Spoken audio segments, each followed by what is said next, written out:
अस्सलामु अलैकुम वरहमतुल्लाहि वबरकातुहू। मोहतरम भाइयों, बुज़ुर्गों, दोस्तों, ये हमारा इस्लाही मुआशरा का 1374वां सबक है। मोहतरम दोस्तों, आज तक न्यूज़ चैनल के जो सीनियर एंकर थे रोहित सरदाना, अभी थोड़ी देर पहले उनके मरने की ख़बर मिली।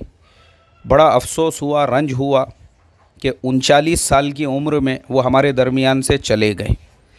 उनके मरने की ख़बर सुनकर बहुत सारे लोग सोशल मीडिया पे खुशियाँ भी मना रहे हैं, जिसको मैं मुनासिब नहीं समझता हूँ। यह इंसानियत से गिरी हुई बात है। एक ऐसा इंसान, भले उन्होंने अपनी ज़िंदगी में जो किया और पिछले साल उन्होंने जिस तरीक़े से मरकज़ निज़ामुद्दीन पर रिपोर्टिंग की, हमारे हज़रत जी मौलाना साद साहब को बुरा भला कहा, तबलीग वालों को कोरोना बॉम्ब कहा, जो भी उन्होंने अपनी जगह पर किया वो अपनी जगह पर बिल्कुल गलत थे। लेकिन अगर कोई इंसान दुनिया से चला गया है तो मैं ये समझता हूँ कि हमने इस चीज़ का अफसोस मनाना चाहिए कि वो बग़ैर ईमान के गया, बग़ैर कलीमे के गया, और हम कितनी मर्तबा उसके पास जाकर मिले थे जो हमने उसको ईमान की, इस्लाम की दावत दी। इसलिए कि देखो, हमारे सामने हमारे नबी सल्लल्लाहु अलैहि वसल्लम की सीरत है। हमारे नबी ने अपने दुश्मनों को सीने से लगाया, दुश्मनों को माफ़ कर दिया, दुश्मनों को भी अल्लाह के नबी सल्लल्लाहु अलैहि वसल्लम ने दरगुज़र फरमाया।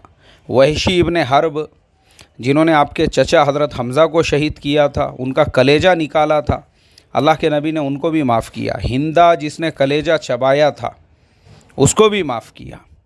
और ख़ुद हमारे हज़रत जी मौलाना साद साहब जो है वो ख़ुद ये फ़रमाते हैं कि जो आदमी अपने दुश्मन के बर्बादी पर खुश होता हो वो दावत का काम नहीं कर सकता। दाई वो होगा जिसके दिल में दुश्मन के लिए भी जगह होगी। ये दाई की सिफत ही नहीं होती है। तो हमारे हज़रत जी ने तो ख़ुद हमको ये तालीम दी है कि हम जो हमारा बुरा चाहने वाले हैं उनका भी हम अच्छा सोचें, उनका भी हम अच्छा चाहें। अब जो लोग खुशी मनाने वाले हैं या जो सोशल मीडिया पे मैसेजेस चला रहे हैं, उसका भी एक रीज़न ये है कि रोहित सरदाना ने भी बहुत अपने, यानी जो न्यूज़ उनकी एंकरिंग थी उस टाइम पे जिस किस्म के अल्फाज इस्तेमाल किए और जिस तरह से मरकज़ निज़ामुद्दीन को बुरा भला कहा और जिस तरह से हज़रत जी को कहा, मैं समझता हूँ उनको भी इतना ज़्यादा नहीं कहना चाहिए था। जो रिपोर्टिंग उनका काम था वो रिपोर्टिंग करते तो ठीक था, लेकिन जिस तरीक़े से वो जो चिल्ला कर corona bomb, corona bomb, corona bomb जो उन्होंने कहा, मैं समझता हूँ ये उनका अमल भी गलत था। उन्हें ऐसा नहीं कहना चाहिए था, क्योंकि अभी थोड़े दिन पहले जब कुंभ मेला हुआ तो उस वक्त में भी रोहित सरदाना रिपोर्टिंग कर रहे थे। उस टाइम पे उन्होंने वो शिद्दत पसंदी नहीं दिखाई, कुंभ मेले पे वैसी रिपोर्टिंग नहीं की। और मैं आपको ये कहता हूँ कि रोहित सरदाना की ये जो मौत हुई है, जिसके अंदर वक्त पे उनको मेडिसिन नहीं मिली, वक्त पर उनको ऑक्सीजन नहीं मिला, अपनी मौत के लिए वो ख़ुद ज़िम्मेदार है। वो ख़ुद अपनी मौत के लिए ज़िम्मेदार है। जो कोरोना की वजह से उनको इस तरीक़े से बेबसी और बेकसी के हालत में इतनी छोटी उम्र के अंदर जो उनकी मौत हुई है, वो ख़ुद इसके लिए ज़िम्मेदार है। अब आप बोलेंगे वो ख़ुद कैसे ज़िम्मेदार है? वो इसलिए ज़िम्मेदार है कि उन्होंने अपनी रिपोर्टिंग के ज़रिए से पूरे मुल्क को गुमराह करने का काम किया, जो उनको नहीं करना चाहिए था। मतलब मुल्क को जो पॉइंट्स, जो चीज़ों को लेके जगाना चाहिए था, यही वो रोहित सरदाना हैं। जब उत्तर प्रदेश के एक ज़िले में स्कूल के अंदर जो बच्चे थे उनको नमक से रोटी खिलाई जा रही थी, तो इन्होंने उसके ऊपर पर्दा डाला। इन्होंने वो रिपोर्टिंग नहीं की। अगर ये उसी वक्त में वो रिपोर्टिंग सही ढंग से करते और पूरे मुल्क के अंदर एक मुहिम चलाते और लोगों को बताते कि करोड़ों का बजट गवर्नमेंट की तरफ से स्कूल में बच्चों के लिए आ रहा है और वो बच्चों को ढंग से खाना नहीं मिल रहा है और वो बच्चों को जो है सिर्फ रोटी और नमक वहाँ पे दिया जा रहा है, यही रोहित सरदाना उस न्यूज़ को छुपाने की बजाय अगर मुल्क के सामने लोगों को बेदार करते थे तो आज हमारे स्कूलों की वो हालत नहीं होती थी जो आज हमारे स्कूलों की हालत है।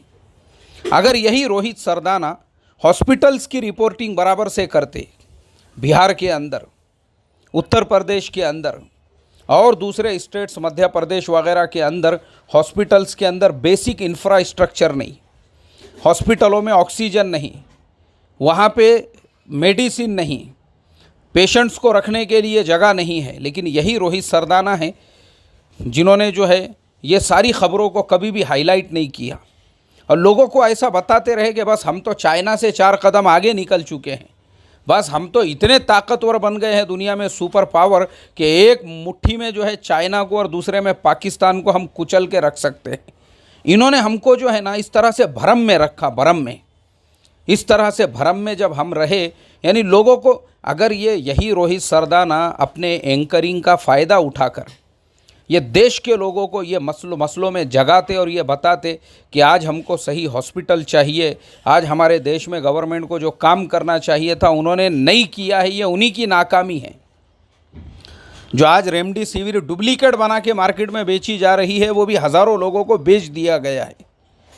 उन्हीं लोगों की ये नाकामियाँ उन्होंने मुल्क को बताई नहीं, पब्लिक को जगाया नहीं कि जो गैस का सिलेंडर है वो गैस के सिलेंडर का गैस भर के जो है ऑक्सीजन सिलेंडरों में बेची जा रही है। मुझे आप बताओ इससे ज़्यादा हमारे लिए शर्म की बात क्या होगी।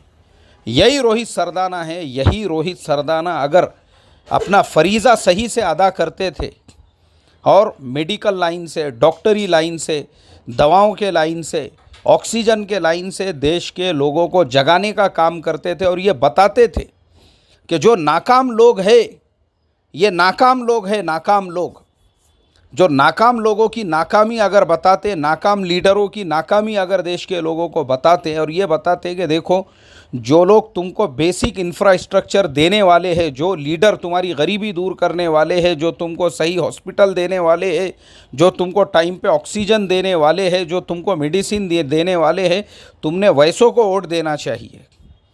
रोहित सरदाना ने ऐसा नहीं किया। रोहित सरदाना बिक चुके थे और बस वो जो है यानी लोगों को गुमराह करने का काम कर रहे थे। उनके इसी वजह से आज उन्हीं के ऊपर जो काम वो ज़िंदगी भर करते रहे, उन्हीं के ऊपर आ गई बात कि जब उनका ख़ुद का मुसीबत का वक्त आया तो उनको ख़ुद को बेसिक जो चीज़ें मिलना चाहिए था वो महरूम रह गए उससे। रोहित सरदाना ने जो भुगता है वो अपने जो बोया था उन्होंने अभी तक, और देश में जो माहौल उन्होंने बनाया था, यही रोहित सरदाना अच्छे मेडिकल फैसिलिटीज़ के मुद्दों को उठाते थे और नाकाम लोगों की नाकामी बताकर देश के लोगों को बताते कि अच्छे लोगों को तुम वोट दो, अच्छे लोगों को तुम अपना लीडर बनाओ, अच्छी पार्टियों को जो है, ताकि वो ये सब चीज़ों के लाइन से। अब देखो मैं आपको मिसाल देकर बताता हूँ कि वही रोहित सरदाना को सही ढंग का अगर मेडिसिन मिलता था, मेडिकल मिलता था, सही ढंग से उनको इलाज मिलता था, मुझे आप बताइए ना, मुझे आप बताइए, आप आज रोहित सरदाना के मौत पर हर न्यूज़ चैनल के ऊपर गम नहीं मनाया जाता था। क्यों उनकी मौत हो गई जवानी की उम्र के अंदर? क्यों? इसीलिए हुई क्योंकि जो काम वो ज़िंदगी भर करते रहे और जो नाकामियों को छुपाते रहे, वही नाकामियों को उनको फेस करना पड़ा। वैसे ही हॉस्पिटलों में उनका इलाज हुआ जहाँ पे ना उनको वक्त पर मेडिसिन मिली, ना वक्त पर उनको ऑक्सीजन मिला। मेरे मोहतरम दोस्तों, ये इबरत की बात है ये, क्योंकि मैं आपको बताता हूँ हमारे दोनों पड़ोसी, चाहे पाकिस्तान हो चाहे चाइना हो, चाइना को अगर आप देखेंगे आज एक भी वहाँ पे कोरोना का पेशेंट नहीं है, एक भी वहाँ पर कोरोना का पेशेंट नहीं है। क्यों? इसलिए कि जब वहाँ पे कोरोना के पेशेंट मिले, वहाँ की गवर्नमेंट हरकत में आ गई। 2 महीनों के अंदर अंदर उन्होंने वैक्सीन तैयार कर लिया था, जिसकी वजह से आज पूरा चाइना कोरोना फ्री होकर उनका जीडीपी तकरीबन पिछले साल के मुकाबले में 5 गुना ज़्यादा बढ़ चुका है। और पाकिस्तान पिछले साल जो कोरोना की पहली लहर आई, उसी टाइम पे वहाँ के जो लीडर्स थे, वहाँ की जो गवर्नमेंट थी, वो हरकत में आई और उन्होंने क्या किया, अपने हॉस्पिटल्स का इंफ्रास्ट्रक्चर बढ़ा दिया। जिस हॉस्पिटल में 500 बेड की फैसिलिटीज़ थी उसको 1000 कर दिया, जहाँ 1000 थी उसको 2000 कर दिया। जिन गाँवों में हॉस्पिटल नहीं थे, पहली फुर्सत में वहाँ पे हॉस्पिटल्स खोलने का उन्होंने इंतज़ाम किया। इसलिए हम देख सकते हैं कि हमारे से ज़्यादा गरीब होने के बावजूद भी पाकिस्तान को ये क्यों फेस नहीं करना पड़ रहा है इस तरीके के हालात, सिर्फ़ और सिर्फ इस वजह से क्योंकि वो साल भर तैयारी करते रहे कि भले हमारे यहाँ सेकेंड वेव आओ या थर्ड वेव आओ, कितने भी पेशेंट्स आने दो, हमारे पास में हॉस्पिटल्स में बेड रहेंगे, मेडिकल फैसिलिटीज़ रहेंगी और हम वैसा हाल नहीं होने देंगे। आज हमारे यहाँ पे ये जो हालत है, ना हॉस्पिटल में बेड्स है, रेमडेसिविर की कालाबाजारी चल रही है, ना ऑक्सीजन ढंग का है, वो इसलिए है क्योंकि अगर यही रोहित सरदाना पिछले 1 साल से देश में ये मुहिम चलाते कि हमारे देश के अंदर हमको ज़्यादा हॉस्पिटल्स की ज़रूरत है, ज़्यादा बेड्स की ज़रूरत है।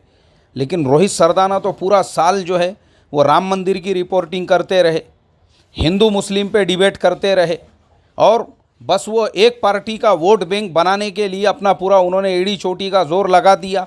और उसकी वजह से आज उनको ख़ुद को ये भुगतना पड़ा, ख़ुद को भुगतना पड़ा। ख़ुद को अगर वो ये आवाज़ लगाते कि अच्छे हॉस्पिटल्स चाहिए, उनको बराबर इलाज मिल जाता था। उनको इलाज सिर्फ इसीलिए नहीं मिला कि वो नाकाम लोगों की नाकामियों को छुपाते रहे और लोगों को उसी को, यानी ये लोगों की ऐसे नाशों के अंबार लगे हुए हैं और रिपोर्टिंग ये चल रही है, ये सब तो अफवाहें हैं बोले।